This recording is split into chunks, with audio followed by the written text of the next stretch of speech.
Bonjour et bienvenue sur la chaîne de Prof Couder, la chaîne qui vous explique vos cours de physique de façon simple. Si vous avez besoin de plus d'aide, n'hésitez pas à aller voir en description, je vous offre des bonus. Dans cette vidéo, je vais vous donner un secret qui va vous faire monter vos notes en physique. Comment réussir un exercice de mécanique? Un exercice de mécanique, déjà, c'est quoi? Eh bien, les exercices de mécanique, c'est les exercices qui ressemblent à ça, dans lesquels on voit des forces, des mouvements. Souvent, on a l'impression que c'est des exercices qui sont très compliqués, avec des vecteurs, des calculs, etc. Et on a l'impression qu'on n'en voit pas le bout. Bonne nouvelle, en fait, les exercices de mécanique se reposent tous, je dis bien tous, sur le même principe. Donc, il suffit bien de comprendre ce principe et ensuite de l'appliquer.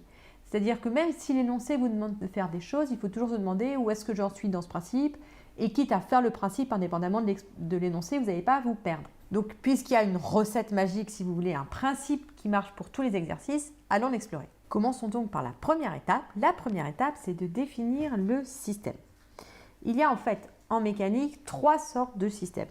Le premier, c'est le plus simple, c'est celui qu'on voit principalement au lycée, c'est le point. Et donc, on va voir toute la mécanique du point qui est à la base, donc qui est bien à connaître puisque ça nous permet de faire les autres systèmes. Deuxième système, c'est la mécanique des solides. Un solide indéformable, c'est un système qui est assez simple à étudier. Pourquoi? Parce qu'on va dire que c'est un mouvement composé où il y a une translation du centre de gravité composé d'une rotation autour de ce centre de gravité. Et enfin, le troisième système, qui est le plus délicat à étudier, c'est les systèmes qui vont se déformer. Donc là, on va avoir un système qui bouge. Dans un système qui bouge, le principe est toujours le même, c'est qu'on va découper ce système en petits morceaux. Ces petits morceaux, ils sont plutôt de l'ordre du micromètre que de l'ordre du nanomètre, donc il y a vraiment beaucoup de molécules dedans. On est encore à l'échelle macroscopique au sens de la chimie, mais pas non plus à l'échelle de ce qu'on voit, c'est un peu entre les deux, c'est ce qu'on appelle l'échelle mésoscopique. Grâce à la mécanique, on va pouvoir décrire le mouvement de tous ces petits bouts de système, et à la fin, on va faire une grande intégrale pour avoir des lois sur le système en entier. Si vous n'êtes pas clair sur cette façon de faire, c'est du calcul différentiel encore et toujours, donc n'hésitez pas à aller voir. Ce principe de fonctionnement, il marche par exemple pour tout ce qui va être fluide, donc tout ce qui va être mécanique des fluides. Donc notamment aussi tout ce qui va être lié aux ondes, puisque les ondes se déplacent dans des systèmes qui vont se déformer sous l'action des ondes. Donc c'est pour ça que toute cette partie-là va donner lieu à les mécafluides, à toute la physique des ondes. Et en fait, les lois qui sont à la base, c'est les mêmes que pour les points et les solides indéformables. Donc vraiment, ce qu'on va voir, ce système-là est à la base de beaucoup de pans de la physique. Deuxième étape, il faut définir le référentiel et les axes associés. Si vous n'êtes pas au point sur le référentiel, petite vidéo pour vous expliquer. Ce qu'il faut bien se poser comme question, c'est est-ce que mon référentiel est galiléen ou non. Les lois de la physique ne sont pas les mêmes dans les référentiels galiléens et non galiléens, donc c'est vraiment indispensable de vraiment se poser la question est-ce que c'est galiléen ou non. Typiquement au lycée, ce sera toujours galiléen et au post-bac, on va commencer à arriver les référentiels non galiléens. Pour définir un référentiel galiléen, le plus simple, c'est de voir si le référentiel que vous choisissez est en translation rectiligne uniforme par rapport à un autre référentiel qu'on connaît de galiléen. Un référentiel galiléen qu'on utilise souvent, c'est le référentiel terrestre. Une fois qu'on a choisi le référentiel, il faut se poser la question du système d'axes. Il y a plusieurs, notamment quel type de coordonnées on va choisir. Au lycée, on a le choix en gros entre les coordonnées cartésiennes et le repère de Freinet. Si vous n'êtes pas au point sur les systèmes de coordonnées, je vous laisse aller voir ça. On voit post-bac qu'il y a d'autres systèmes de coordonnées qui arrivent, par exemple le système de coordonnées cylindriques, qui donne le système polaire lorsqu'on est en 2 dimensions, ou le système de coordonnées sphériques.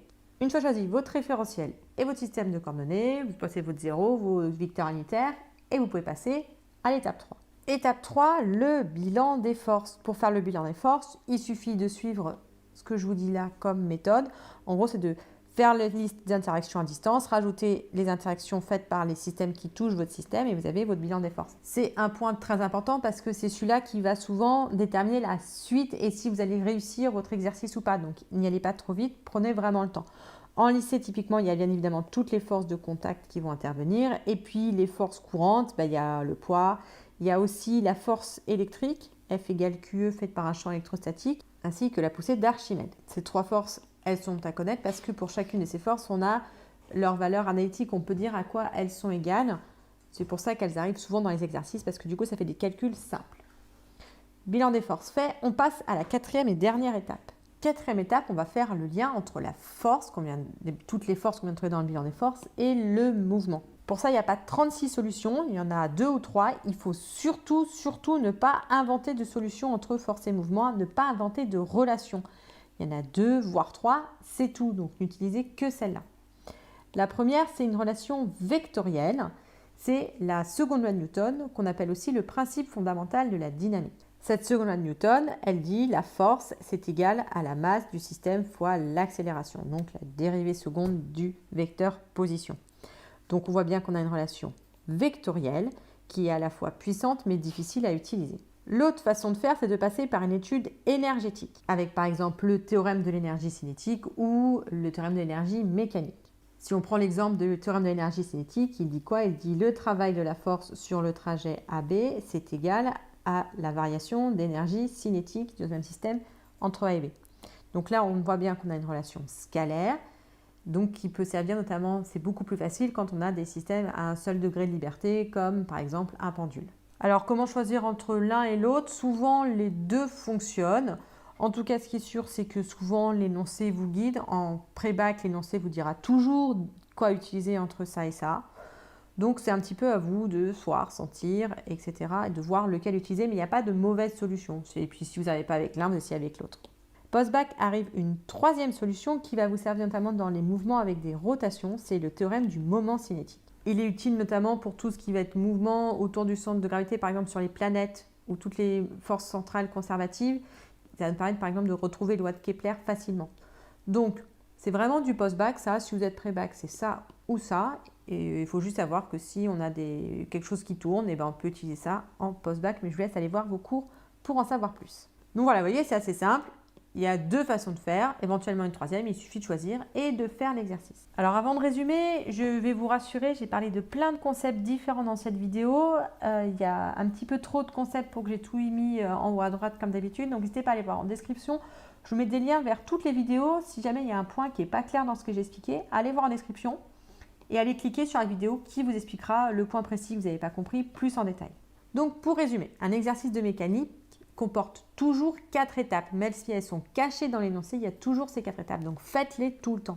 Première étape, définir le système. Oui, même si l'énoncé ne vous demande pas. Pourquoi? Parce que c'est implicite et si vous ne le faites pas, vous risquez de vous planter. Donc faites-le. Commencez toujours. Je définis le système, je donne le référentiel, je fais le bilan des forces, tac, tac, tac. Et après seulement, je lis l'énoncé si vous voulez. D'abord, on fait ça. Après, on lit l'énoncé. Toujours système, référentiel, bilan des forces. Et ensuite, on se pose la question de comment faire le lien entre la force et le mouvement. Et pour ça, il va falloir choisir soit entre la seconde loi de Newton, soit entre le théorème d'énergie cinétique. Donc, vous voyez, c'est assez simple. C'est des exercices qui peuvent être compliqués, mais qui en fait ont toujours la même structure. Donc, si vous vous rappelez bien de cette structure et que vous la déroulez sans vous poser de questions et toujours la même, et bien vous verrez que vos exercices de mécanique se réussiront beaucoup mieux et que vos notes vont augmenter assez facilement. Voilà, j'espère que cette vidéo vous a plu. N'hésitez pas à liker si c'est le cas et à poser vos questions en commentaire si quelque chose n'est pas clair pour vous. Et si vous voulez de l'aide pour travailler vos cours, n'hésitez pas à aller voir en description. Je vous offre un petit cadeau pour vous aider.